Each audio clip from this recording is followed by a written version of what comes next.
To the AM Weekend Show. We've just had our session. I think I have to call it a full session It's a now. full session. A full workout session with Ijoma at Opera Square. And Ijoma is always bubbly. I'm never that excited about working out. I don't know where she gets all the energy from. I just love her energy, and it's so beautiful to see. So you have two options. Is it that you go to the gym or you go to Opera Square? I mean, we're so kind. We're presenting you with multiple options. You don't have any excuse anymore. I mean, or you do it at your place, at your home. So, yeah. Moving on, our first conversation, like I said, we're going to be talking about real estate. We'll be exploring the world of real estate. Real estate seems to be a very, very booming industry right now. But behind all the booming, behind all the big names, behind all the money that is being made from this industry, a lot is also being said about it. A lot of controversies here and there. There seem to be gaps. There seem to be trends. There seem to be controversies. There seem to be questions to be answered. We've seen a lot. I mean, currently, there's still the PWAN saga going on. Very Dark Man and a whole lot of influencers on social media are calling them out and trying to find out how they can get to the bottom of the controversy. We're going to be deep diving into all of that, and joining us for this conversation is none other than the very handsome Uche Nwali. Welcome to the show. Thank you very much. Welcome. How are you doing, sir? I'm grateful to God for good. You look good. Yeah. All right. Okay, so I'll start by asking you, what would you say is driving real estate boom in the Southeast? Because I've noticed that real estate is booming. Almost everybody has a real estate company. So it seemed to be booming. What would you say is driving it? Well, there are certain factors driving this boom, and there are a few of them, and I would mention diasporan attention. You know, a lot of us who live abroad are now looking towards the country, not just Southeast, but the country as a viable means of investment. And then what the government is doing with infrastructural development. So part of the reasons why real estate develops anywhere is when there is government intervention in the place. So these are two key factors that actually drive the real estate boom in Southeast Nigeria. Okay, so are buyers actually aware of what they are getting into?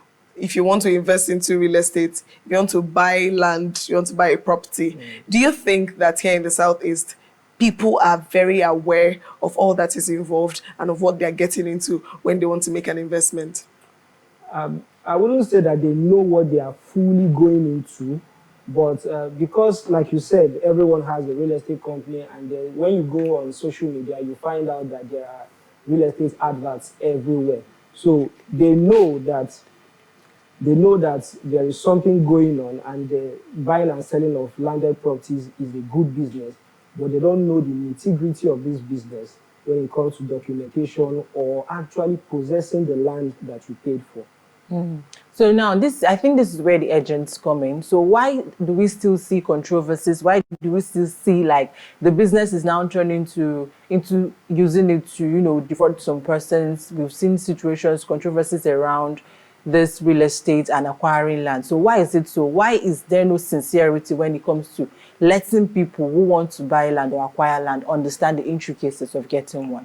Well, because it's not structured enough, and because the regulations surrounding land transactions in Nigeria and in real estate, in Southeast precisely, are not very much implemented.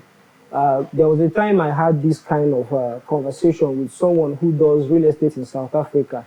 So when he explained how it's done in South Africa, you find out that there is no room for fraud. Everything is laid down, and from the beginning to the end of his conversation, he didn't mention anything like someone took my money away or I was sold an audio land. That kind of thing is not in the question, it's not in the conversation. It's a very structured environment. Let me give an instance.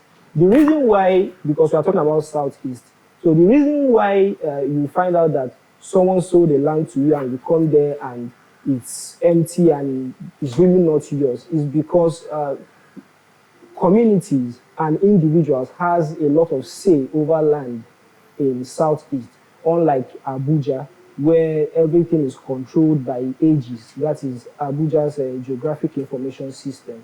So if the government has a lot of say in the land transactions, Okay. yeah, they would phase out a lot of fraudulent dealings.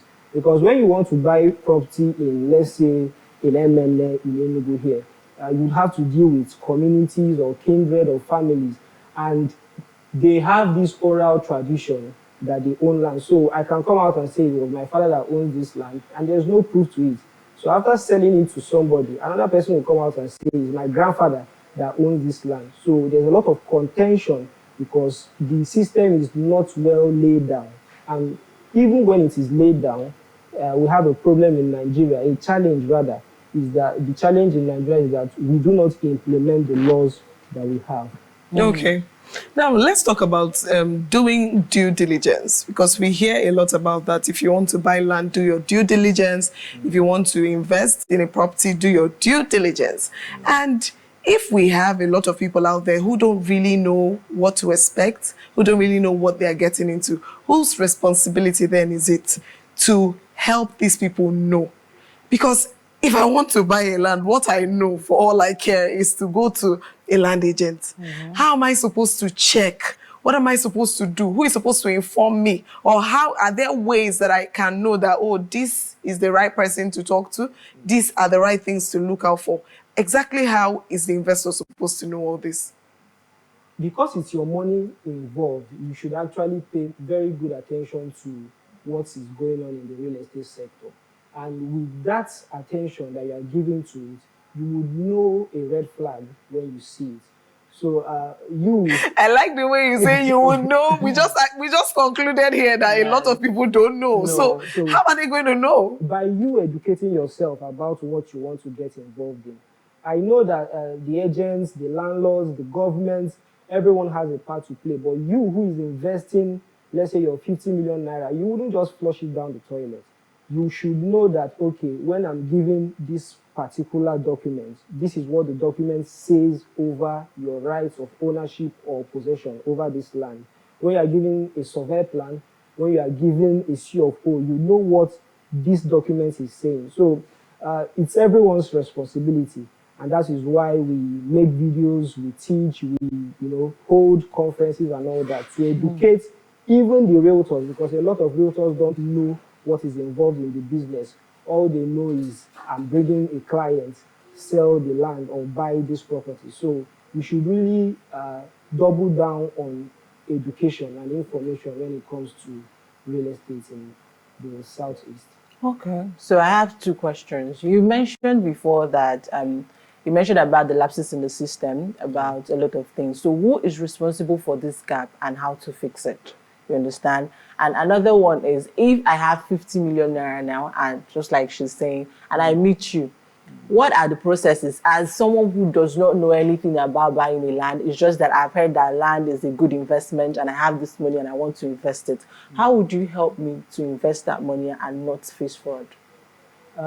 I think a partnership between the government and the key players in the real estate sector would go a long way in phasing out fraud and bad practices. And the Enugu state government has been doing a lot with that, like introducing this NG's system. So with that, they can now say, okay, we've set up a system where you can go and register your land and make sure that it is properly documented for. So that when somebody wants to buy, he will ask, is this available on NGs? Can I go and do a land search about this on NGs? If you say yes, you will say, okay, let me go and do it. But if you say no, you will now know that when you are investing without having this property on, or knowing that this property is not on NGs, you know that you are taking a risk. So remind me of the second question. So the second question is for someone who is interested in acquiring a land but does not know anything, just that they have heard that acquiring a land is a good investment, and they meet you as a real estate agent. How would you help them to ensure that they do not face any kind of fraud? I can't speak for everyone. But, yeah. That's the point. Come That's the on. truth. I totally get his point because most people are in it for business. So he may be a sincere person. The next person beside him may not be a sincere person. So I don't know if it's safe to say that they are the right people to actually educate and help the investors. So that's why I want to hear the process from him so that every other person paying attention, you can now figure out when you're being... There are rogues in every profession. There are rogue lawyers, there are rogue doctors, there are rogue realtors, there are rogue landlords, and there are the sincere ones too. So as a real estate agent, the first thing you should know is that the person who you are selling to is your priority, not the developer, not the landlord, not the person who is selling, but the person you are selling to. Because at the end of the day, permit me to say, when Kasala burst, now you don't know. You understand? So many times, especially as a realtor who is starting, you are selling to somebody you know personally. So it's your own relationship that is being injured at the end of the day. So as a realtor, you should equip yourself with sufficient information about the business so that you yourself, when you see a red flag, you will know. And when your client is saying, okay, let's go ahead with it, you guys know the risk you are getting yourself involved.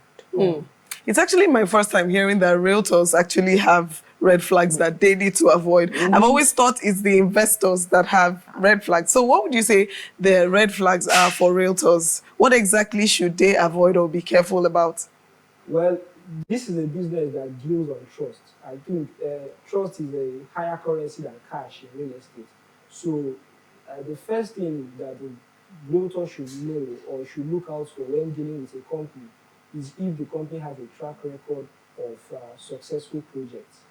So I'm not marketing for anybody, but let's say if you use a company like Copen Group has a lot of successful and already established estates in Enugu. So when you are dealing with them, you know that they are not coming here to run away. But if you are using a company who just started like 2 years ago and they don't have any projects that is successful, people are not, they call it a hero project. A project where, okay, you sold, you developed, and people are living in it. If you don't have such, it's a huge red flag. And another red flag is if companies sell properties and they never allocate to people. You understand? Allocation is okay, you've seen a property, you've sold it, and the client says, come and show me the property. And you can't. You can show them the property. So that's a red flag also. That's a huge red flag. But we can't call that a red flag since the damage has been done at this point because they've already paid their money and then they realize that they cannot. So the does it mean that happen. you're not supposed to pay until you see that land? You have to go for inspection? No, what I said is that the company must have a track record of people who have been allocated their properties with them. Okay. Now talking about the PWAN saga, please. Very important. Talking about the PWAN saga. So the general opinion is that these people literally sold receipts to people. I think it has something to do with allocation too. Where you pay for a land, they give you receipts, but land you're not seeing the land. Your money you're not seeing. So in a situation like that, if we're to look at it holistically, let's first assume it was not a scam situation. Do things like that happen? If it's not a scam situation, do things like that happen where you as a realtor, you secure a client and somehow land disappear? I need to get it from that perspective first. And you're lost too as the agent who sold land. Or maybe you got into trouble too or something. Let me just know if such a thing happens. Well, like I said before, the challenge that the real estate sector in Southeast is having, and even in Lagos, except Abuja, where everything is controlled by the government, is that two communities might be having conflicts over the land. Yeah, okay. So the company might not be able to make good of their promises or to even establish possession or ownership over that property. So at the end of the day, the client might not be able to be allocated. So that is not within the responsibility. It's not within the ambits of what the company can do or even the realtor can do. It's just a problem between two communities. So you might step your foot in the property and then you have your life to pay for. But the realtor knew that there is a that they are not the problem. owner. No, the realtor might not know. Might not know. The company also might be saying, might not know. So it could be the community that are defrauding people. So many times it has to do with lands that are within the boundary of two communities. Okay. So boundary lands are usually contentious. So that's the case where somebody There's might, possibility. that's the case where there's a possibility that everything was done with good faith, but at the end of the day, things went wrong.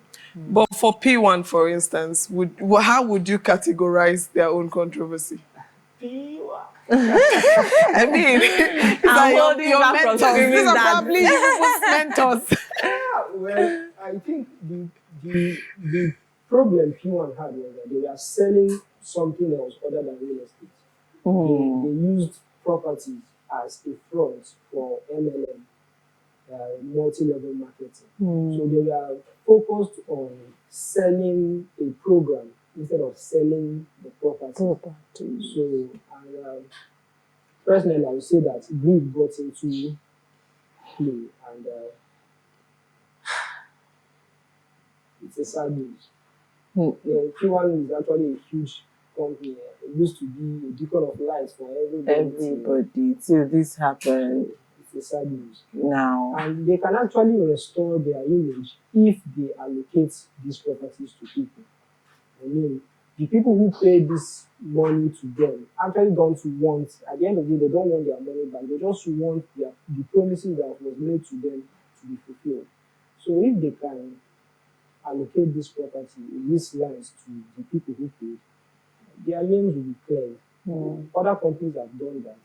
No one is talking about that. Okay. So are there things you think people overlook when it comes to dealing with real estate and realtors that are key important things that they should pay attention to? You know, anything that you can mention that these are key things people should pay attention to, but they usually overlook it? Documentation. It's very easy, documentation. And you wouldn't have to blame them because they deal, like I said, real estate is a business of trust. So before someone can come to you to want to transact with you online, the person has trusted you prior before. So anything you are saying to the person is going to take it.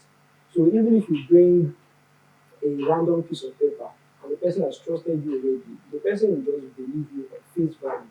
So, but if you really know, and there's something the Russians say, they say trust but verify. So trust the person, but then when it comes to documentation, take it very serious.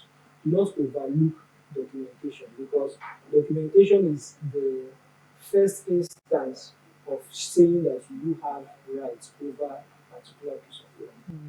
All right, I think we'll call it a wrap on that note. Thank you so much for joining us. This has been an eye-opener, I must say. And we hope that we hear less of issues like this. And thankfully, I mean, it doesn't seem like we are facing a lot of issues of that nature here in the Southeast. What do you think? I would have to thank the Enugu State government for what they are doing.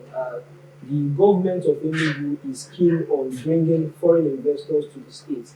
And like the governor said, he said that unless these people are confident in what they are doing here, they wouldn't come. So the priority of every government in a capitalist economy is to provide enabling environments for investors to play in. So they've been doing everything possible to make sure that people have confidence in the state they are coming to. So it's phasing out. It still exists, but it's phasing out. So I appreciate the Enugu State government for their efforts. All right. Thank you so much for joining us. For your time. Thank you. That was Mr. Uche Nwali, the founder of Justways Properties. You can reach out to him on Instagram at Justways Properties. The Justways Properties. All right, up next on our AM Weekend Show is the second conversation. We'll be looking into parenting in 2025, navigating parenting in 2025, right after this short break. Don't go anywhere. We'll be right back.